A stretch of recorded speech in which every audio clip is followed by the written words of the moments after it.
এসো তোমরা, একে একে এগিয়ে এসো। ঠাকুরমশাই, আপনি সধবাদের সকলের দানপত্রে আলতা সিঁদুর দিয়ে দিন। আজ্ঞে গিন্নিমা।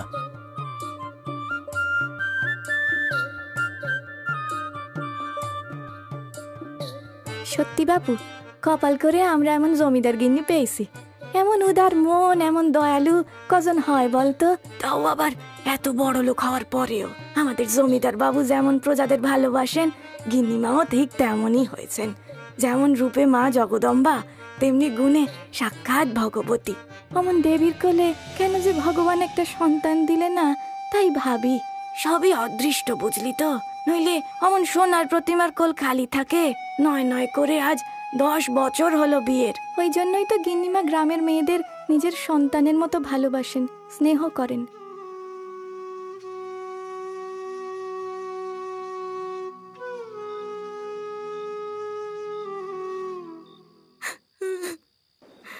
দয়া করুন গিন্নিমা, দয়া করুন।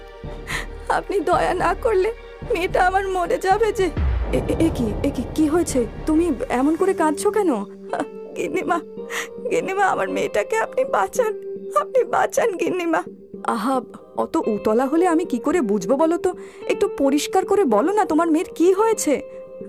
গিন্নিমা, আমার মেয়েটার 3 দিন ধরে ধুম জ্বর। ঘরে যা পত্তি ছিল সব দিয়েছি, কিন্তু কিছুতেই কমছে না গিন্নিমা। ও মা, তা জ্বর সারছে না যখন বদ্যি কবিরাজ ডাকুনি কেন? গিন্নিমা, ওর বাপ মরে যাওয়ার পর থেকে কোনো রকমে মামের পেট চলে। কবিরাজ বদ্যির টাকা দেবো কি করে? মেয়েটা আমার শুকিয়ে যাচ্ছে গিন্নিমা। ওর কিছু হয়ে গেলে আমি বাঁচবো না। আহা, শান্ত হও, তোমার মেয়ের কিচ্ছু হবে না। এই রঘু, এই শিগগির জমিদার বাড়ির কবিরাজ মশাইকে খবর দে, এক্ষুনি সে ওর সাথে গিয়ে ওর মেয়ের চিকিৎসা করে আসুক।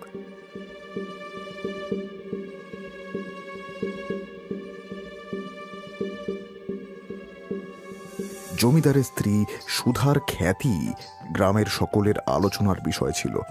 এরপর থেকে সেই খ্যাতি আরো ছড়িয়ে পড়ল। শুধু এটুকুই নয়, গ্রামের কোনো মেয়ের বিয়ে না হলে তার বাবাকে টাকা দিয়ে সাহায্য করা থেকে শুরু করে গরিব পরিবারের ঘরে ছাউনি দেওয়া পর্যন্ত সবকিছুতেই জমিদার গিন্নির তুখোড় নজর ছিল।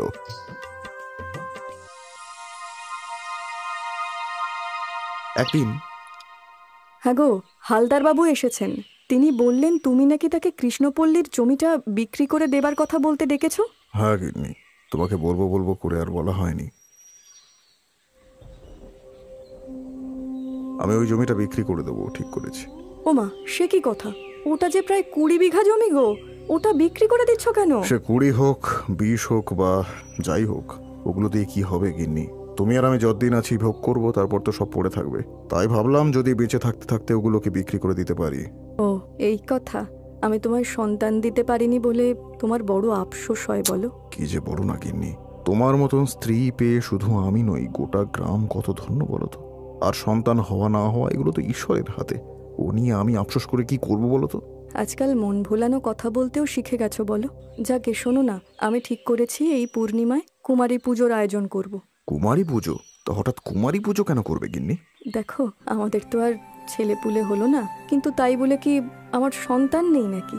এই আমার গ্রামের সকল ছেলেমেয়েরা সবাই আমার সন্তান, আর ওদের মঙ্গলের জন্য আমি এই পুজো করব। খুব ভালো ভাবনা। বেশ, তোমার যেমনটা ঠিক মনে হয় করো।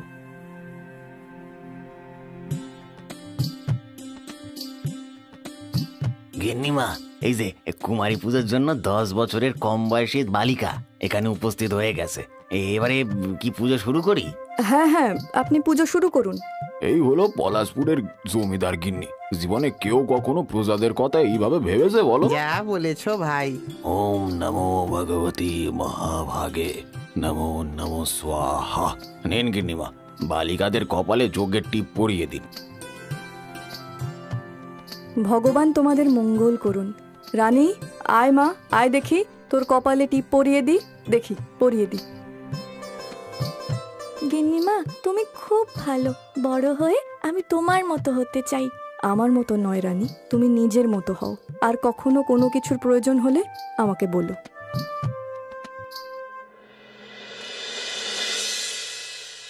এমন উদার মন এমন দয়ালু কজন হয় বলতো, তাও আবার এত বড় লোক হওয়ার পরেও। বিনা, এই বিনা, এই জয়া, এই তোমরা কি আমার রানীকে দেখেছো গো? কি রানী? কই না তো। কেন গো, কি হয়েছে? সকালে ঘুম থেকে ওঠার পর থেকেই আমি মেয়েটাকে খুঁজে পাচ্ছি না গো। কি বলছো কি? কোথায় আর যাবে? হয়তো কোনো বান্ধবীর বাড়ি গেছে, নইলে খেলতে গেছে। না গো না, সব বান্ধবীদের বাড়ি দেখেছি, মেয়েটা যে আমার কোথায় গেল, মেয়েটা কোথাও নেই। রানী, রানী, রানী! মামা, এ কি কথা? মেয়েটা গেল কোথায়? হয়তো খেলতে খেলতে দূরে কোথাও চলে গেছে, সন্ধ্যের আগে ঠিক ফিরে আসবে। দিন ফুরিয়ে পলাশপুর গ্রামে সন্ধ্যা নামল, কিন্তু রানী বাড়ি ফিরে এলো না। রানীর মা বাবা হন্যে হয়ে সারা গ্রামে তাকে খুঁজে না পেয়ে দুশ্চিন্তায় গ্রামের মা কালীর মন্দিরে হত্যে দিয়ে পড়ে রইল।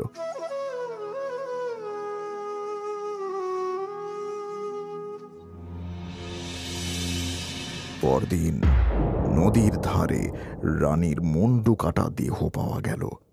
সঙ্গে সঙ্গেই সারা গ্রামে দাবানলের মতন খবরটা ছড়িয়ে পড়ল। সকলে এক জায়গায় একত্রিত হলো।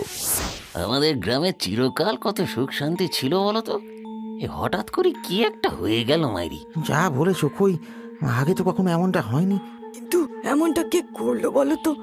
আঁচড়ে খুবলে খেলে না হয় বুঝতাম এ কোনো জন্তু জানোয়ারের কাজ, কিন্তু সেই সময় সেখান দিয়ে যাচ্ছিল ললিতা। সে এগিয়ে এসে বলল, কাকি, কি হয়েছে গো? সকলে এত উত্তেজিত হয়ে আছে কেন? আর কি হবে ললিতা, এ গ্রামে কখনো যা হয়নি আজকে তাই হয়েছে রে। খগেন হালদারের মেয়ে রানীর গলা কাটার দেহটা নদীর ধারে পাওয়া গেছে। বলো কি? এই তো আগের বার বাড়ি এসে রানীর সাথে দেখা হয়েছিল, কিন্তু এসব কি করে হয়ে গেল? কেউই তো বুঝতে পারছি না রে। ওইটুকু বাচ্চাকে কে যে এইভাবে খুন করলো, সকলের কাছেই রহস্য।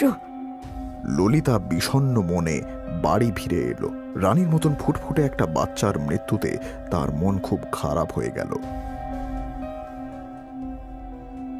জীবনের ব্যস্ততার মধ্যে ধীরে ধীরে সবকিছু ভুলে যায়, হলো তাই।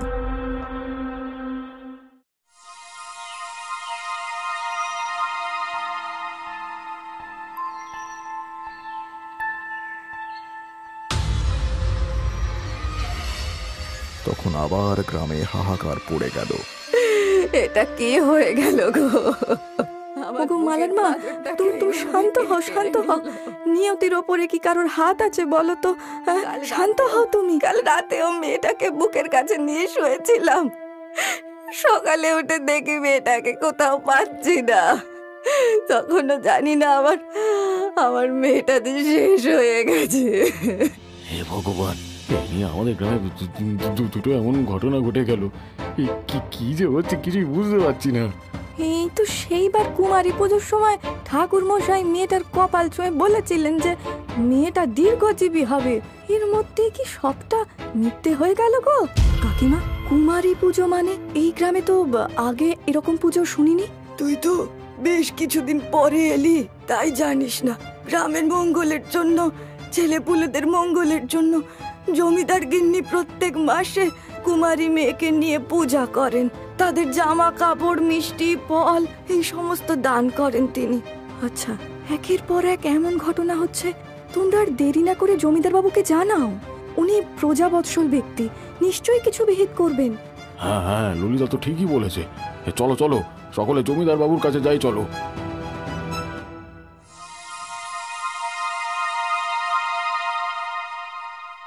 আমি তো ভাবতেই পারছি না যে এটা কিভাবে হলো। দুটো বাচ্চা মেয়েকে কেউ এত নৃশংসভাবে খুন করলো, আর তোমরা আমাকে এখন জানাচ্ছ? জমিদার বাবু, আমরা যে বুঝতে পারিনি। হ্যাঁ জমিদার বাবু, আমরা যে কোনো কুল কিনারা খুঁজে পাচ্ছি না। গ্রামে সকলে ভয়ে কাঁটা হয়ে আছে, আপনি কিছু একটা করুন। কি আমি এগুলো কি শুনছি? দুটো ফুটফুটে মেয়ে এমন ভাবে মারা গেল, আর তোমরা আমাকে জানাওনি এখনো? গিন্নিমা, আমরা প্রথমে বুঝতে পারিনি, কিন্তু এখন যখন পরপর দুবার একই ঘটনা ঘটলো, তখন আমরা ভীষণ আতঙ্কিত হয়ে পড়েছি। তোমরা ভয় পেও না। যে এই অপরাধ করেছে জমিদার বাবু তাকে নিশ্চয়ই খুঁজে বের করবেন আর উচিত শাস্তি দেবেন। দুটো ফুলের মতো মেয়ের মৃত্যুর জন্য যে দায়ী, তার রেহাই নেই। সুধা একদম ঠিক বলেছে। তোমরা চিন্তা করো না, যে যার বাড়ি যাও। সারা গ্রামটা কেমন থমথমে হয়ে রয়েছে বলো মা। হবে নাই বা কেন? পরপর যা দুটো কাণ্ড ঘটলো, কি জানি আমাদের গ্রামের উপরে কার কুনজর পড়লো।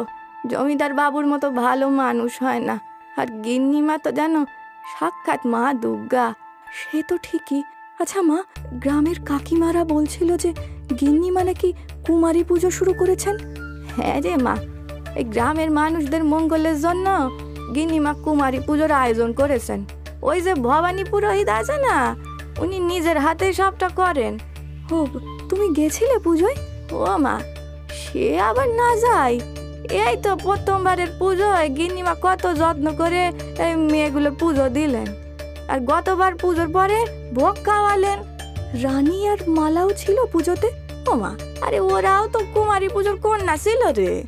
এই ভবানী পুরোহিত তো ওদের দুজনকে বলেও ছিলেন যে দীর্ঘজীবী হও, কিন্তু কপাল দেখ, মাস ঘুরতে না ঘুরতেই মেয়ে দুটো। মা, এই পুজো কি প্রত্যেক মাসেই হয়? হ্যাঁ, এই প্রত্যেক কৃষ্ণপক্ষের তৃতীয়াতে হয়। এই তো আর দুদিন পরই পুজো। কিন্তু তুই এত কিছু জিজ্ঞেস করছিস কেন রে? না না, কিছু না, এমনি আর কি। আচ্ছা মা, এই পুরোহিত মশাই মানুষটা কেমন? এ আবার কি প্রশ্ন ললিতা? উনি বামুন ঠাকুর পুজো আর্চা করেন, ঠাকুর দেবতা নিয়ে থাকেন। তেনারা কি আর সাধারণ মানুষ হন? নে নে, মেলা কাজ পড়ে আছে। ললিতা সে এই গ্রামেরই মেয়ে, কিন্তু বছর 2 হয়েছে পাশের গ্রাম বলাইপুরে ওর বিয়ে হয়েছে। বুদ্ধিমতী, সুন্দরী, শিক্ষিতা। কিন্তু ললিতার মনে তখন যেন কৌতূহল জায়গা করে নিয়েছে। সে আকাশ পাতাল চিন্তা করতে থাকলো, আর তারপরেই মনে মনে ভাবলো, পুরোহিত যে দুজন মেয়েকে বললেন যে দীর্ঘজীবী হও, তারাই এইভাবে মরে গেল। এটা কি আমার মনের ভুল নাকি? না না, যাই, রানী আর মালার বাড়ি থেকে ঘুরে আসি।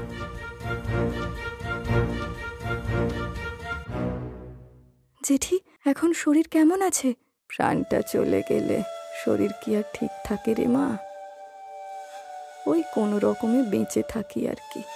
আমি আমি সবই জানি জেঠি, আর তোমাকে যে সান্ত্বনা দেব সেই ভাষাটুকুও আমার নেই। মেয়েটা আমার পাশে শুয়েছিল একদম কোল ঘেঁষে, কিন্তু সকালে উঠে দেখি মেয়েটা কোথাও নেই। প্রথমে ভেবেছিলাম এদিক ওদিক গেছে, ফিরে আসবে, কিন্তু তারপরে। জেঠি, জেঠি শান্ত হোক। জেঠি, একটা কথা আমি ভেবে পাই না, রানী রাতে তোমার পাশ থেকে উঠে গেল আর তুমি টেরও পেলে না। সেটাই তো আমি ভেবে পাই না ললিতা। আমার ঘুম বরাবর কাঁচা, একটা পাতার শব্দেও আমি ঘুম ভেঙে উঠে পড়ি, কিন্তু আমার মেয়েটা উঠে গেল, আমার ঘুম ভাঙলো না। সব থেকে বড় কথা দেখ, আমাদের দরজার শেকল কত উঁচু। রানী শেকলের নাগাল পেল কি করে আমি সেটাই বুঝতে পারছি না। সেটাই তো, খটকা তো অনেক আছে, কিন্তু এইভাবে ছোট বাচ্চাগুলোকে মেরে কার কি লাভ হবে? লাভ ক্ষতি এসব জানি না ললিতা, তবে কিছুদিন ধরে রানী যেন একটু অন্যরকম হয়ে গেছিল। অন্যরকম বলতে? কেমন যেন অন্যমনস্ক হয়ে থাকতো, তেমন কোনো কথা বলতো না, কেবল একা একা বিড়বিড় করতো। কুমারী পুজোর পরেই ও আমাকে বলেছিল, মা, কুমারী পুজো হলে মেয়েদের শক্তি অনেক বেড়ে যায় বলো। ওর সেই কথার মানে আমি আজও বুঝিনি রে, আর ভাবতেও চাই না। মেয়েটা আমার চলে গেছে, আর চাওয়া পাওয়া নেই। তবে হ্যাঁ, যেই পাপিষ্ঠ আমার মেয়েটাকে এমনভাবে খুন করেছে, তাকে আমি কোনোদিনও ক্ষমা করব না, কোনোদিনও না। প্রথমে রানী ও তারপরে মালার বাড়ি থেকে বেরিয়ে ললিতা যখন একা একা পথের মাঝ দিয়ে হেঁটে যাচ্ছিল, তখন তার মনে এক রাশ দুর্ভাবনা। তবে কিছুদিন ধরে রানী যেন একটু কেমন যেন অন্যমনস্ক হয়ে থাকতো, তেমন কোনো কথা বলতো না, কেবল একা একা বিড়বিড় করতো। রানীর মা আর মালার মায়ের বক্তব্য শুধু যে এক তা নয়, ওদের দুজনের বলা কথাগুলো পর্যন্ত এক। ললিতা মনে মনে ভাবল, বারবার বিষয়টা কুমারী পুজোয় গিয়ে আটকে যাচ্ছে কেন? আমি কি একটু বেশি ভাবছি নাকি? ললিতা আরো কিছু বলতো, কিন্তু একটা দৃশ্য দেখে সে যেন থমকে গেল। পুরোহিত ভবানী একজন লোককে নিয়ে হন হন করে গ্রামের বাঁশবাগানের দিকে এগিয়ে যাচ্ছে।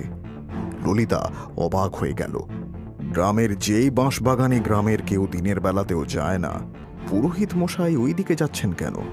ললিতা খুব সন্তর্পণে তার পিছু নিয়ে গেল।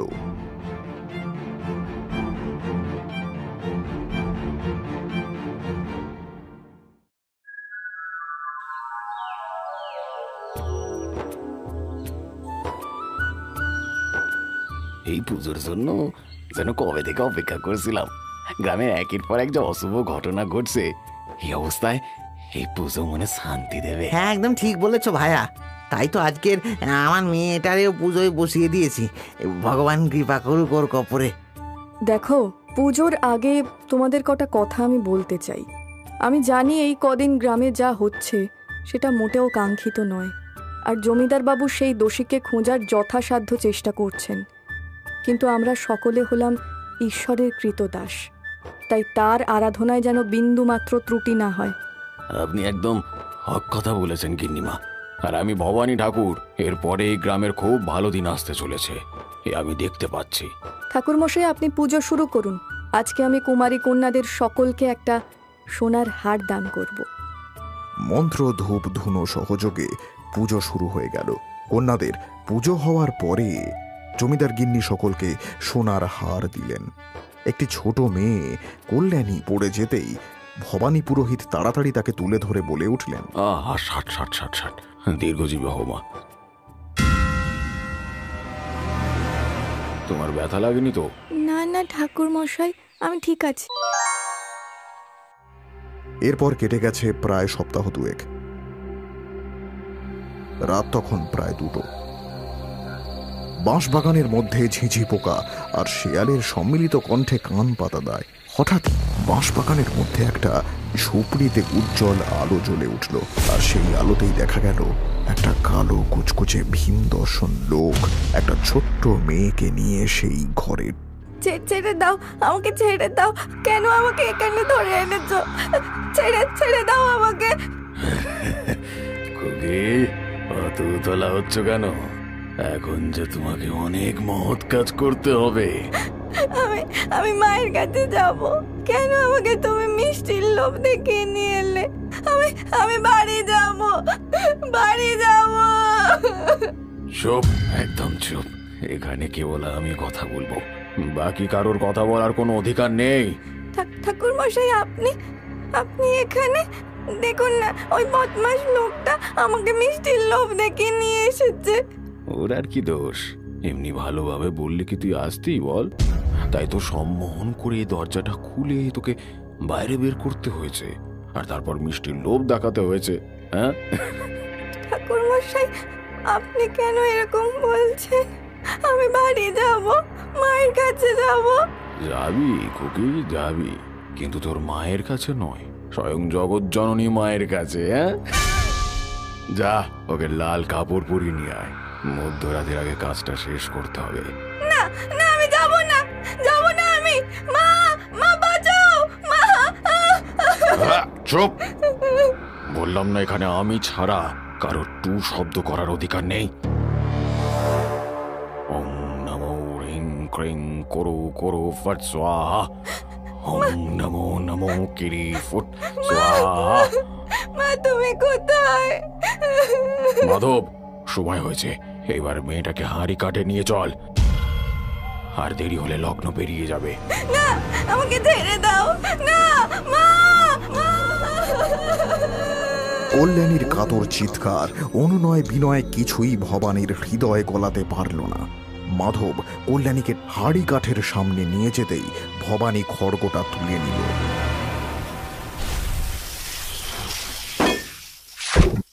কে কার এত সাহস?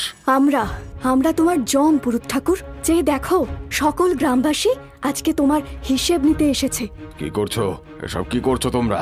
আরে আমি পুরোহিত, ব্রাহ্মণ, ভগবানের সেবক। নিজেকে ভগবানের সেবক বলে ভগবানকে অপমান করো পুরোহিত? তোমাকে তো পুরোহিত বলতেও আমার লজ্জা লাগছে। যে ছোট ছোট বাচ্চাদের বলি দেয়, সে আবার পুরোহিত? ছি ছি ছি ছি ছি। শয়তান, ভণ্ড, কেন কেন কি জন্য এই পাপ করেছিলি তুই? তোর জন্য এই ছোট ছোট দুটো বাচ্চা শেষ হয়ে গেল। ছি ছি ছি ছি। নেহাত ললিতার তোর উপরে সন্দেহ হয়েছিল। সন্দেহ তো আমার আগেই হয়েছিল, জানতাম আমি কুমারী পুজোর সাথে এর কোনো না কোনো সম্পর্ক রয়েছে। কিন্তু যখন সেদিন ওই লোকটার সাথে পুরোহিতকে বাঁশবনের ভেতরে ঢুকতে দেখলাম, তখনই আমার খটকাটা লেগেছিল। ঘাপটি মেরে সবটা আমি দেখেছিলাম। এখানে যজ্ঞের কুণ্ড, পুজোর সামগ্রী সব দেখেই আমি আজ করেছিলাম। এরপর কুমারী পুজোর সময় যখন এবারেও পুরোহিত কল্যাণীকে দীর্ঘজীবী হওয়ার আশীর্বাদ করলো, তখন বুঝতে বাকি রইল না এবার কল্যাণী তার শিকার। তাই তককে তককে আমি ছিলাম। আর আজকে যখন মাধবকে কল্যাণীর বাড়ির দিকে যেতে দেখি, তখনই বুঝেছি আজ রাতেই ও কার্যসিদ্ধি করবে। শয়তান বজ্জাত, কেন কেন এমন করেছিস তুই বল? হ্যাঁ, তোকে আমরা শ্রদ্ধা করেছি, সম্মান করেছি, আর তুই? জমিদার আর গিন্নিমা জানলে তোর কি অবস্থা করবে তুই ভাবতেও পারবি না। তোমরা কত সরল, কত বোকা, তাই তো তোমাদের বোকা বানানো এত সহজ। আমার উপরে এত হম্বিতম্বি করছো। যদি জানো আসল দোষীকে, তবে যে তোমরা সহ্য করতে পারবে না। তার মানে কি বলছো? কি বলতে চাইছো তুমি? তুমি অন্য কারোর কথায়? হ্যাঁ, আমি অন্য একজনের কথাই কাজ করেছি, আর সেটা কেউ নয়, স্বয়ং তোমাদের গিন্নিমা। মিথ্যে, মিথ্যে, ও মিথ্যে বলছে। তোমরা কেউ ওর কথা বিশ্বাস করো না, ও মিথ্যে বলছে। আমি আমি আমি তোমাদের এত ভালোবাসি, আমি কখনো এমন করতে পারি? গিন্নিমা, আমি তো আপনার কথাতেই এসব করেছি, আর আপনি এখন মিথ্যেবাদী শয়তান, নিজের পাপের ভার তুই আমার ঘাড়ে দিচ্ছিস। পেয়াদা, কে আছো? ওকে নিয়ে গিয়ে এক্ষুনি জ্যান্ত পুড়িয়ে দাও, যাও। গিন্নিমা, আপনি কি বলছেন? এটা আমার কি দোষ? দাঁড়াও, শাস্তি যদি দিতেই হয় তাহলে শুধু একজন দোষীকে কেন, যারা পাপ করেছে তাদের দুজনেরই শাস্তি পাওয়া উচিত। পেয়াদা, সুধাকে আটক করো। কি এটা তুমি কি বলছো? না না, আমি কেন দোষী হব? আর কত নাটক করবে সুধা? আমি তোমার ঘরের দেরাজে সেই পুঁথি দেখেছি যেখানে লেখা রয়েছে কুমারী পুজোর পরে সেই কন্যাদের 5 জনকেই বলি দিলে সন্তান প্রাপ্তি হয়। কিন্তু দুর্ভাগ্য, এটা আমি আগে দেখিনি, গতকাল দেখেছি। আগে দেখলে হয়তো দুটো শিশুর জীবন রক্ষা পেত। সুধা, তুমি সন্তান কামনায় এতটা পিশাচ হয়ে গেলে, এতটা যে অন্যের সন্তানকে হত্যা করতেও তোমার বাঁধলো না? না, বাঁধেনি। নিঃসন্তান বাজা মেয়ে হওয়ার যে কি জ্বালা, কি যন্ত্রণা, তুমি কোনোদিনও বুঝবে না, কেউ বুঝবে না। সকলে ছেলে মেয়ে নিয়ে সংসার করবে, আর আমি সহ্য করতে পারছিলাম না আমি। তাই পুরনো সিন্ধুকে ওই পুঁথি পেতেই আমার মনে আশা জেগে ওঠে। আর আমি ভবানী ঠাকুরকে বলি, ছি ছি ছি ছি ছি ছি সুধা, ছি। গ্রামের লোক তোমায় দেবী ভাবতো, তোমার পুজো করতো, আর তুমি? আমি তো কোনোদিন তোমাকে জোর করিনি, কোনোদিন তোমাকে দোষও দিইনি, তবুও তুমি? হ্যাঁ, আমি করেছি, আর তাতে আমার কোনো আফসোস নেই, কোনো আফসোস নেই। কি করবে? আমাকে মৃত্যুদণ্ড দেবে? দাও দাও। এইভাবে বাজা মেয়ে হয়ে বাঁচার থেকে মরে যাওয়া ভালো। পেয়াদা, নিয়ে যাও ওকে, এক্ষুনি আমার চোখের সামনে থেকে নিয়ে যাও। আমি ওর মুখ দর্শন করতে চাই না।